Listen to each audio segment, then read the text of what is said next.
I'd like to call to order the March 13th Lake Mills Public Works Board meeting. Misty, can you take the roll call, please? Ms. Schmidt? Here. Mr. Temperley? Here. Ms. Wolf? Mr. Pickard? Here. Mr. Lair? Here. And Mr. Reich previously informed staff that he'd be unavailable for this evening's meeting. Okay. Item 3, correction and approve of the minutes of February 13th, 2018. I'll entertain a motion to either change or to approve the minutes. Motion to approve. I'll second that. Misty, can you take the roll call vote on that, please? Mr. Temperley? Aye. Mr. Pickard? Aye. Mr. Lair? Aye. Ms. Schmidt? Aye. Motion passed 4-0. Item 4, questions, public comment. There's nobody here. Item 5, overview of the reconstruction of Mulberry Street. And I think Brandon's got a big presentation. Alan, is that how you like to start speaking, or do you want to say anything first? No, you can go ahead. Yeah. Well, thanks, guys. Good crowd. So I prepared a presentation that is somewhat similar that was presented at the first public information meeting with some updates and a little bit of expansion, and will probably be similar to what's presented at the upcoming public information meeting. So this is about Mulberry Street reconstruction.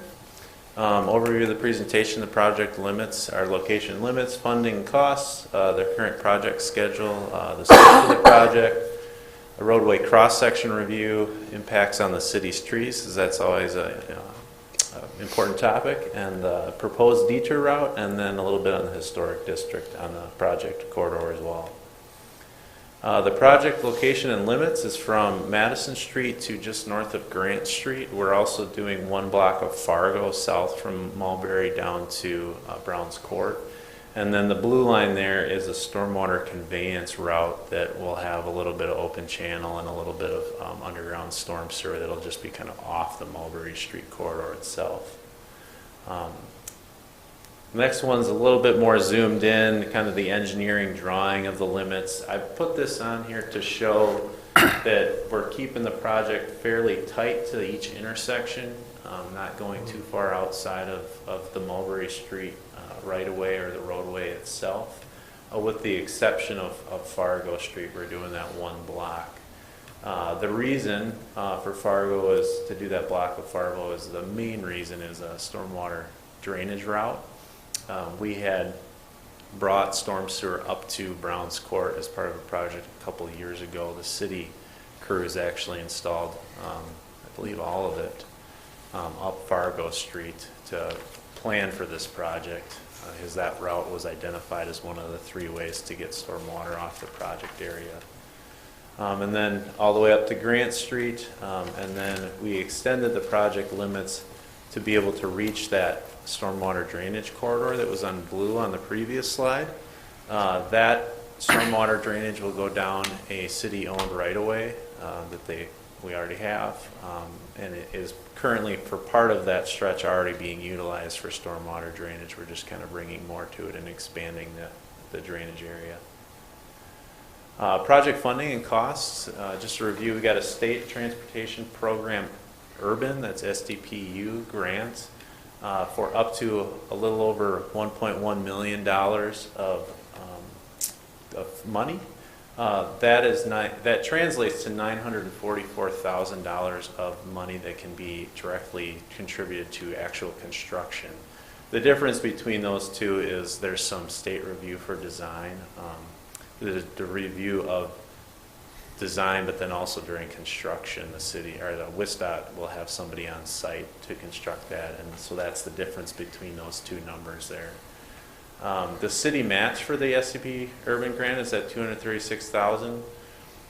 Any costs above that $944,000 are attributed to the city, and that would be any costs associated with the roadway and storm sewer alone. WISDOT will not pay for any sanitary sewer or water main work. So anything storm sewer or roadway above that is city responsibility. When we applied for this grant, it was originally from Oak to Fargo. That was the stretch that was identified as like the worst stretch in terms of pavement condition and other utilities and things. But we requested a scope expansion for a number of reasons. One of the primary ones would be the stormwater drainage. We needed to take stormwater down to Madison, up to Fargo, and then also to the that city-owned right-of-way just near Grant Street. But then also there was some more logical termini of the project that, you know, Oak to Fargo is kind of a, you know, there's these few blocks that don't really connect like major streets.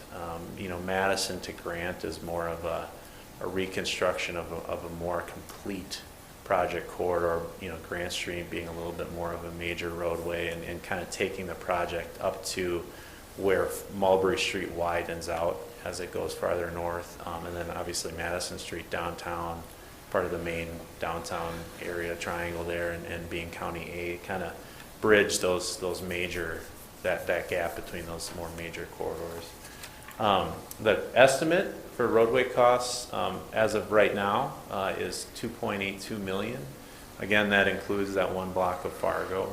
The estimate for the sanitary sewer and water main alone is $1.57 million as of right now. That would bring the total project cost to about $4.4 million estimated right now.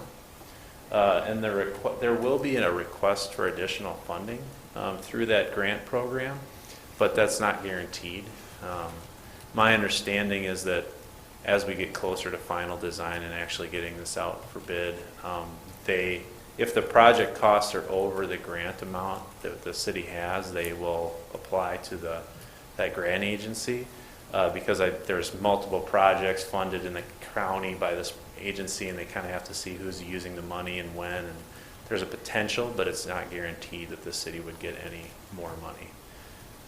But it's out there, so that's good. The current project schedule, public information meeting number 1 was held on October 24th, 2016. That gave us some direction to get to a 60% design, which was approved February 18th this year. Temporary easement acquisition is underway. Currently, our plat was recently approved, and the city's real estate acquisition consultant Single Source is moving. So I think they've just met today or yesterday with them, and next week, sometime probably, we might be out there staking for what the limits are. Public information meeting number 2 is tentatively scheduled for Thursday, April 19th. That's a tentative date at this point, but we need to firm that up fairly quickly because, you know, that's a little over a month away. The complete final design, we will complete the final design post PIM number 2 in the summer this year. And then the plan specs and estimate, PS&E, is due to WISDOT August 1st. The project will be advertised for bidding on January 9th, 2019, and then construction is currently planned for basically the entirety of the 2019 construction season. Project scope addresses existing deficiencies.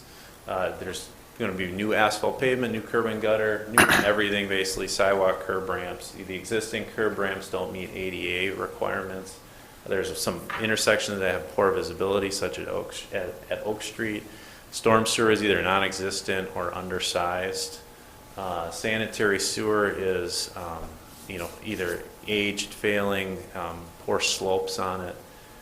Sewer laterals will be replaced to the right-of-way, as well as water services. We also anticipate that a number of these services are going to be lead, which is a goal and a kind of a process the city's going through to get those all replaced. So that's nice to take care of those as well. And then the ancillary things like pavement markings and signage. Oh, and then I forgot to mention water main for the entire project corridor as well. The project scope also addresses a few future needs. We have storm sewer that will be available for extension to the north and to the west. It's probably a little hard to see at this scale, but that exhibit on your right, we drew up the drainage patterns in the area at the northern end of the project. So you have Grant Street like right here. So that's the end of the project. And this storm sewer is available to be extended up Mulberry and then up Moss to catch what is kind of remaining areas flowing towards Mulberry Street in the future. These arrows indicate the flow directions, so there's a high point here, it flows this way. Part of Birch Street comes around and will be grabbed by this storm sewer here.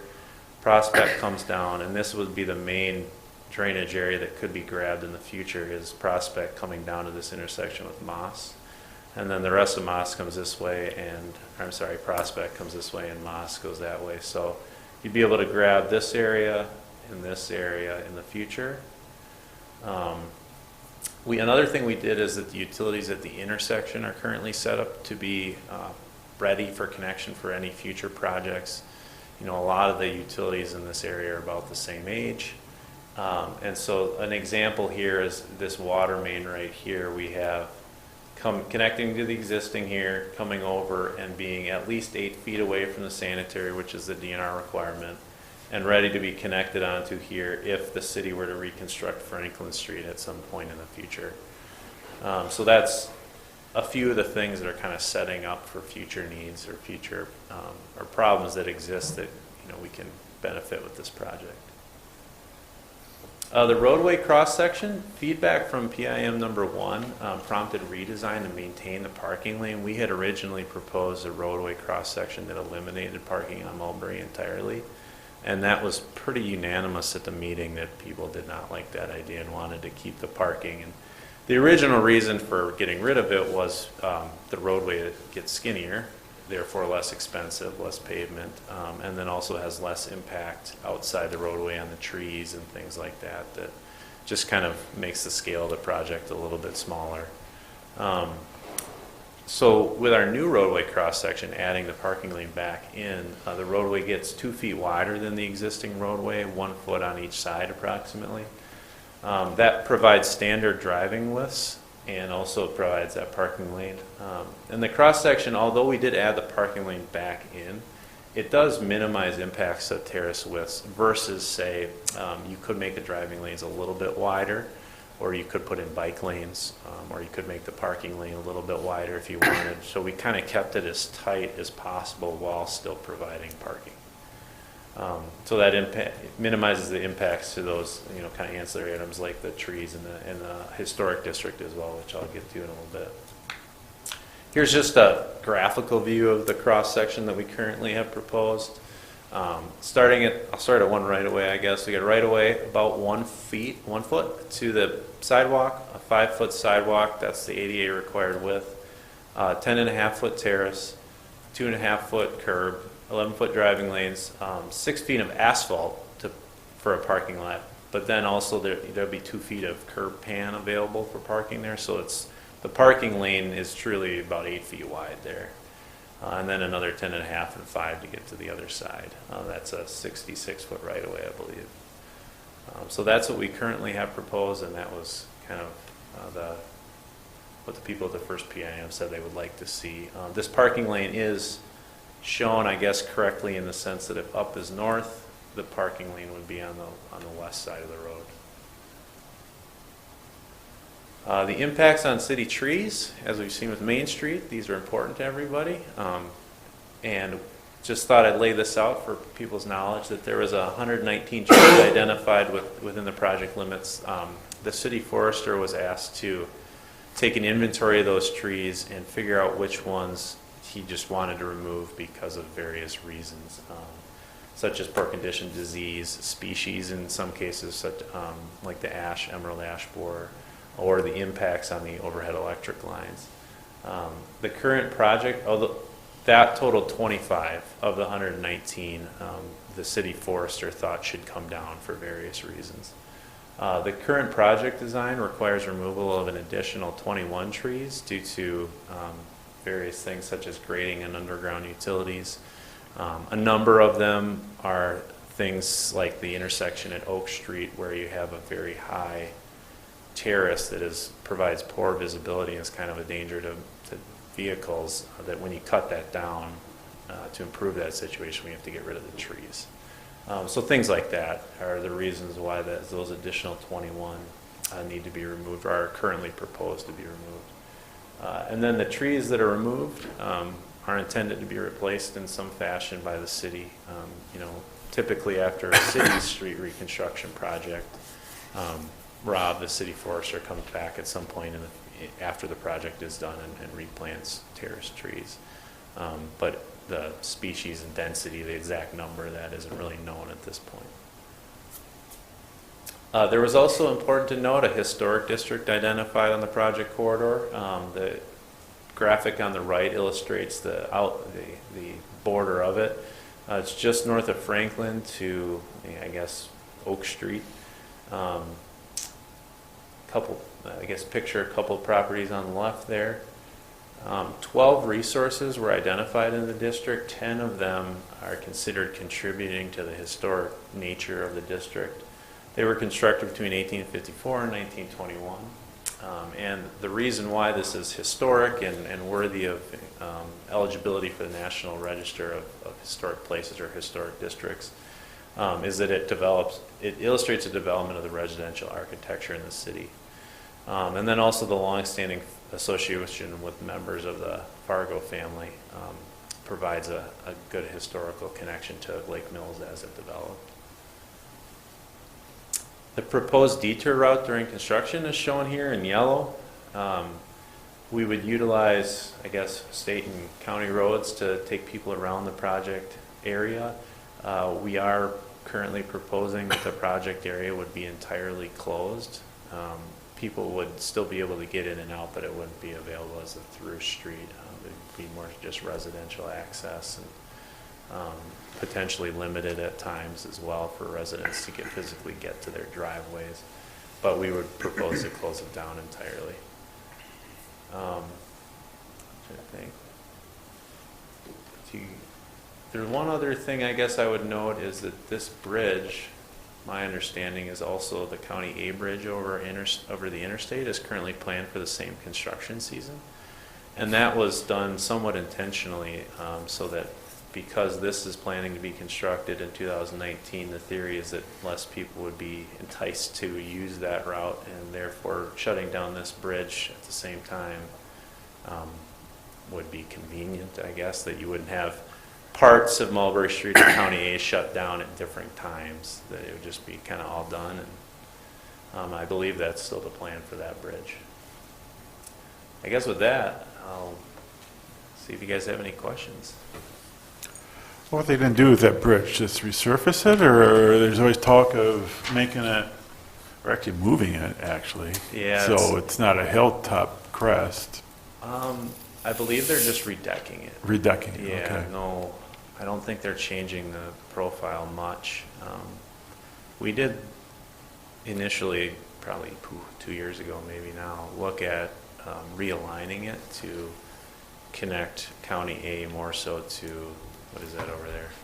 O'Neill? Owen Street. Owens, yeah. Oh, there you go, Owens Street. But it's too tight. Yeah. It was, we never even got that far because they said they were only redecking. Right, there was a cost element. And so we would have to pay for everything else. It was like $20 million. Oh, Yeah, well, it was, I mean, you'd have to construct a new bridge. yeah. Yeah.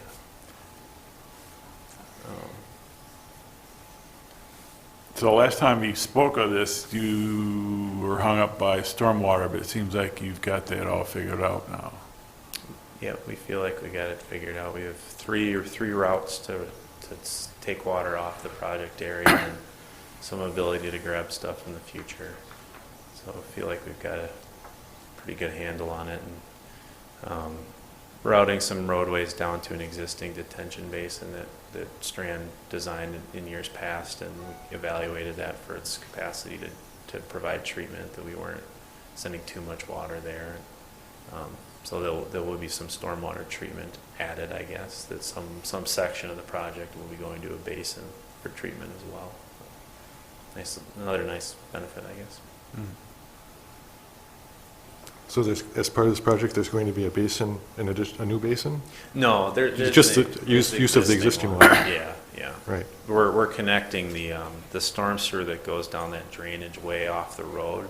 Right. Already goes into that basin. So So the hooked main up to it. drainage paths off of Mulberry will be that drainage swale, Fargo, and then down by downtown it goes south, I assume. Is that it, or is it? Yep, Madison Street, Fargo, and Yeah.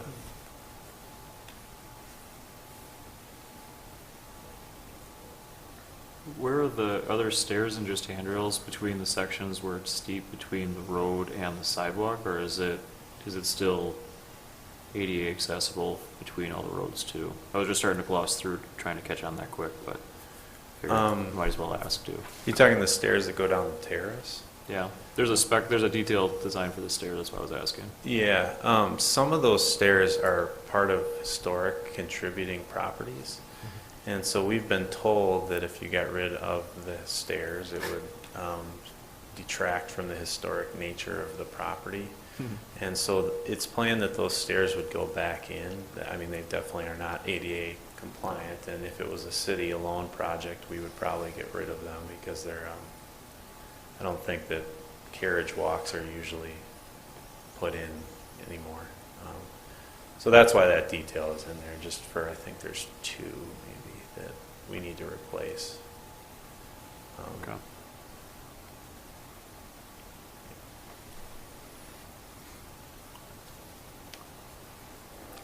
So, Paul, you'll work with the homeowners with any lead laterals? Yes. Yeah, and I think Brian has completed most of the inspections there. I believe it. Yeah, what we're talking about is our inspector going, I think we've got a pretty good handle on where they are right now. But yes, correct. He has inspected almost all of them. There are a couple holdouts, people who haven't cooperated. Mark, I know you're always a big electric guy. It seems like they're working to relocate the electric as well, working with Forester too. Some of the poles with the roadway expansion, they're currently real close to the curb, and when you move the roadway out a foot, that gets into the poles. And, some of it will go underground, and some of it will stay over. Yeah, correct. What we're going to do is put underground through the historic district so that we don't have to cut any trees in that area. Then once we clear that, we're going to go back overhead. But we're going to use a special cable. It's called a Hendrix cable, where it's 4 cables very close together hanging on a kind of a, well, it's called a Hendrix hook. But they're all together, so it's insulated. It can go through the trees, that sort of thing. Much less expensive to do it that way. When you say much less expensive, you're talking the overhead versus underground, or? Yes, yes. There was a request to do underground the entire way, but that got cost very, very expensive very quickly. So that's why we decided to go just through the historic district, and then the rest will be overhead. Even that is a pretty hefty cost. Yes, it is. Yeah, and just by comparison, had we gone all overhead, we'd be in the $450,000 range. If we'd have gone all underground, we'd have been in the $800,000 range. So we're kind of somewhere in the middle on that.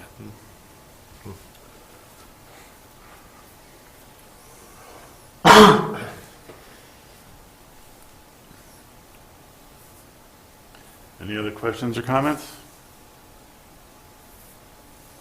No, that was a good presentation. All right, thank you. All right. Item 6, discussion recommendation of parking restrictions Fremont Street, which is something from the last meeting, and I think Vicki had city staff go over and take a look. And they have a very nice report. And one of the things they observed is that if there's no cars parked, cars tend to go real fast. So it kind of negates the benefits of restricting parking, because you'll just speed up the traffic. We did observe that Yeah. while we were on site. There was an incident where there was one car parked and a vehicle speeding quite quickly from Madison Street toward Ferry Drive. Another time when we had stopped out and actually saw vehicles parked where they were parked outside of the pan of the curb, which then led to the discussion that when that happens, there is a minimal lane for yield flow of traffic on that single lane, which does become an issue because it is narrower than a minimum lane width. But then it goes back to what is state administrative code on parking regulations. Parking regulations are 12 inches from the curb face. The times we were out there, we were actually observing situations where cars were parked well outside of that 1 foot requirement. We're talking about a street that is a residential street. It's meant to be a residential street. It was designed under AASHTO guidelines that allow residential areas to have parking on 2 sides and to have a single lane used for yield flow conditions, meaning if you're traveling down the street and you see that someone is coming in your direction, you yield to them in a open parking lane area, allow them to come through, and then you pass. Part of that might be a re-education or an educational tool to people to realize that there is courtesy in the road and that some of these situations in residential areas require yielding to one another in these areas. One fact that you may see as you read through the document, we talked about if you do remove 1 lane of traffic, you're still in a yield condition because the lane, you do not have enough room for 2 full lanes. In this particular case, again, we're at 26 foot wide face-to-face. If you take 1 lane away, you're still in that yield condition and you actually have a perceived wider lane width. In some cases, you're at 15 to 16 foot lane width, which would tend to maybe tell some people that they have 2 lanes to work with, when in actuality, when you divide a 16-foot roadway by 2, you're only looking at an 8-foot substandard lane width. So you're still in that yielding condition. If you remove both parking on both sides, you're looking at actually 2 11-foot lanes and no parking. And that means no parking for the neighborhood. So, any other questions on the information that we provided with regard to, and again, this was solely about Fremont Street at this time, but it, as Can't we apply to stated, the- Yeah, can't apply to the streets. there are now a number of other streets that all of these various contributing factors to a decision would need to be looked at. And there are other streets that are maybe even narrower that may require a review. All right. Well, given the fact that it's been on the agenda twice and no one from the public has even cared about it, except me, and since I'm the one who put it on the agenda, I guess no action, but, The part for me, though, is still at least educational, if not eye-opening. In Yeah. the sense of, we've gone through at least this exercise, we're more knowledgeable here, but you're also opening your eyes more to other things. So like, for me, the part that I don't want to say expectation, but where I see this happening is if we see something else happening in the future, like, hey, this place is a lot smaller, we can come back to this and reference the work that you've done so far. So it may be no action, but at the very least, it does open my eyes and hopefully our eyes as well as a group. And that was some of the intention by why it got as long as it did, was that we anticipate that we may see this document again in the future and we'll be able to reference it. Did anything stand out in your head for looking at a different roadway specifically, or not yet, just trying to, it's there in the back of your head? It's in the back of our head. We have had experiences during events, say during a snow emergency, where there were activities happening in certain areas. For example, a Sunday morning with church traffic and church parking in some of those locations. There are potentials where cars are parked on both sides of the road. We had snowplows that actually decided to back down a certain street so that they were not near those parked cars that potentially were parked more than 12 inches away from the curb face. Is that fair? That was quite polite. So there are a few locations, yes, that come to mind. Lakeshore Drive, for example. Lakeview Avenue. Water Street has one-side parking in some locations, but Water Street is pretty narrow as well. So there are a number of other locations that come to mind when we talk about this issue.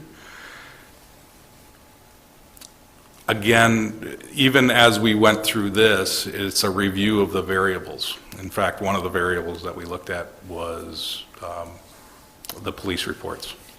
And having only one accident on this stretch of roadway in the last 10 years was a variable that we looked at. Obviously, if those variables change over time, our conclusions may change as well.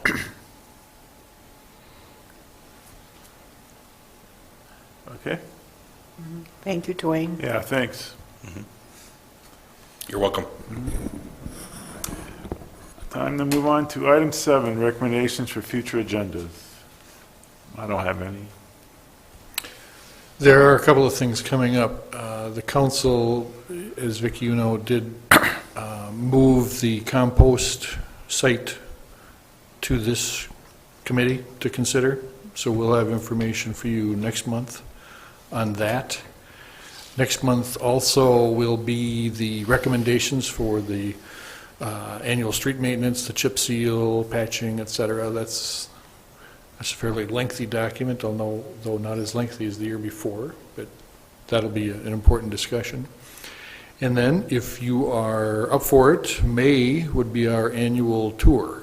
So if you still would like to do that, we can schedule that up. Okay. Last call. All right, meeting's adjourned.